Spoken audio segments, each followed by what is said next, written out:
ಇಬ್ರು ಲವರ್ಸ್ ಇರ್ತಾರೆ. ಅವಳಿಗೆ ಅವನ ವಾಯ್ಸ್ ಅಂದ್ರೆ ತುಂಬಾ ಇಷ್ಟ. ಕೆಲವೊಂದ್ಸಲಿ ಜಗಳ ಆಡಿದಾಗ ಅವನ ವಾಯ್ಸ್ ಕೇಳಿಸ್ಬಿಟ್ರೆ ಅವಳೇ ಕೂಲ್ ಆಗ್ಬಿಡ್ತಾ ಇದ್ಲು. ಒಂದು ದಿನ ಸಿಕ್ಕಾಪಟ್ಟೆ ಜಗಳ ಆಡ್ತಾರೆ. ಜಗಳ ಆಡಿದ್ಮೇಲೆ ಅವಳು ಹೇಳ್ತಾಳೆ, ನಿನ್ ಮಕ್ಕನ ನಾನ್ ನೋಡಲ್ಲ ಅಂತೇಳಿ ಫೋನ್ ಕಟ್ ಮಾಡ್ತಾಳೆ. ಅವಳು ಎಲ್ಲ ಕಡೆಯಿಂದ ಬ್ಲಾಕ್ ಮಾಡ್ತಾಳೆ. ಇನ್ಸ್ಟಾ ಬ್ಲಾಕ್ ಮಾಡ್ತಾಳೆ, ವಾಟ್ಸಪ್ ಬ್ಲಾಕ್ ಮಾಡ್ತಾಳೆ, ನಂಬರ್ ಬ್ಲಾಕ್ ಮಾಡ್ತಾಳೆ. 6 ತಿಂಗಳಾಯ್ತು.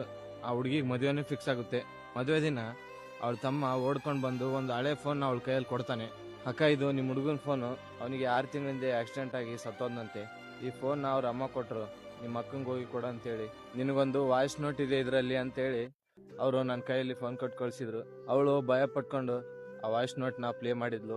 ಲೂಸು, ಯಾಕೆ ಬ್ಲಾಕ್ ಮಾಡಿದ್ಯಾ? ಪರವಾಗಿಲ್ಲ ಕಣೆ, ನಿನಗೆ ಕೋಪ ಬಂದ್ರೆ ಇಡೀ ಜಗತ್ತನ್ನೇ ಬ್ಲಾಕ್ ಮಾಡ್ತೀಯ, ಓಕೆ. ಆದರೆ ಒಂದು ಮಾತು ಹೇಳ್ತೀನಿ, ನಾಳೆ ನಾನು ಆಪರೇಷನ್ಗೆ ಹೋಗ್ತಿದ್ದೀನಿ. ಡಾಕ್ಟ್ರು ನನಗೆ 50% ಚಾನ್ಸ್ ಇದೆ ಎಂದಿದ್ದಾರೆ. ಒಂದು ವೇಳೆ ನಾನು ವಾಪಸ್ ಬರಲಿಲ್ಲ ಅಂದರೆ, ನಿನ್ನ ಮದುವೆಗೆ ನಾನು ಬರೋಕ್ಕಾಗಿಲ್ಲ ಅಂತಂದರೆ ಬೇಜಾರು ಮಾಡ್ಕೊಳಕ್ಕೆ ಹೋಗ್ಬೇಡ. ನಾನು ಪ್ರಾಮಿಸ್ ಮಾಡ್ತೀನಿ, ನೀನು ಯಾರ ಜೊತೆ 7 ಹೆಜ್ಜೆ ಇಟ್ಟರು ನಿನ್ನ ಕಾಲಿಗೆ ಮುಳ್ಳು ಚುಚ್ಚದಂತೆ ನೋಡ್ಕೊಳ್ತೀನಿ. ಗಾಳಿಯಾಗಿ ಮಳೆಯಾಗಿ ನಿನ್ನ ಕಾಪಾಡ್ತೀನಿ. ಅವನು ಅವಳಿಗೆ ಹೇಳ್ತಾನೆ, ಮತ್ತೆ ನೀನು ಚೆನ್ನಾಗಿದೆಯಾ, ಐ ಲವ್ ಯು ಹೇಳೋಕ್ಕೆ ಲೇಟ್ ಆಯಿತು ಕಣೆ, ಸಾರಿ. ಈ ವಾಯ್ಸ್ ನೋಟ್ನ ಯಾವತ್ತೂ ಡಿಲೀಟ್ ಮಾಡಕ್ಕೆ ಹೋಗ್ಬೇಡ. ನನ್ನ ಮಿಸ್ ಮಾಡ್ಕೊಂಡಾಗ ಈ ವಾಯ್ಸ್ ನೋಟ್ನ ಕೇಳು.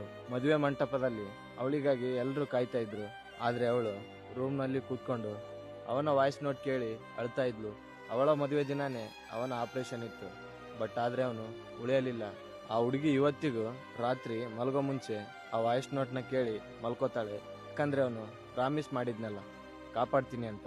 ಪ್ರೀತಿ ಹೇಳೋಕೆ ಟೈಮ್ ನೋಡಬೇಡಿ. ಟೈಮ್ ಬಂದಾಗ ನೀವೇ ಇರಲ್ಲ.